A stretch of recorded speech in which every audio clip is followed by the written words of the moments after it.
A brief apology is better than no apology, right? Well, that's what 60 Minutes' Lara Logan is hoping for. She issued a quick on-air apology Sunday for the program's botched reporting on the Benghazi attacks. Here's what she had to say.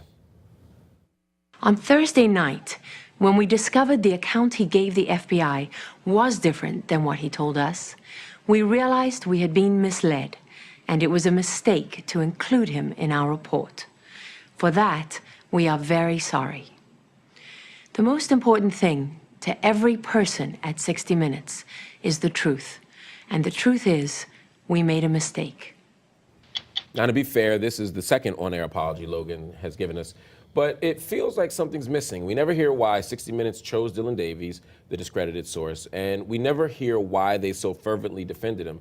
As allegations arose, they kind of dug in their heels here. Sabrina, what do you make of this? I think certainly, while it's nice that there was an apology, it simply wasn't enough. As you mentioned, there are so many questions that need to be answered. Why did they run this report? Why was there no more scrutiny on the way that they conducted their sort of investigative reporting here? The actual book that Davies wrote is also being retracted. There are just so many concerns about this. When you run what is essentially an entire feature, a package on primetime television, and then you come back of which he's the center, of which he is the center, and then you come back with a 1-minute apology, it's simply not enough, especially for a program that has always prided itself in its quality of reporting and investigative journalism. They owed viewers more of an explanation as to what happened and what they plan on doing about it. There haven't really been any announcements about any sort of staffing changes that might be made. If someone should honestly be fired over this, not necessarily Lara Logan, but maybe producers who didn't do the research. Right, something needs to be done, and it's interesting because the HuffPost community, the broader social media world has all weighed in, and they've essentially said the same thing. Jay Rosen tweets and says, well, my prediction was accurate. A minimalist correction and apology from 60 Minutes tonight, the very least they could admit to.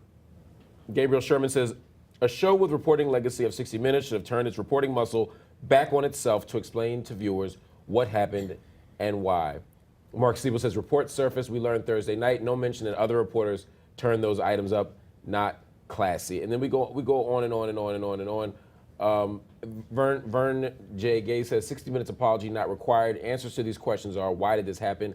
How will it never happen again? That's to your point. And finally, the great Howard Kurtz, who I always look to for my journalistic ethos and ethics, says the retraction feels like it should have been longer given magnitude of the mistake, leaves many questions unanswered. Thank you for that insight, Howard.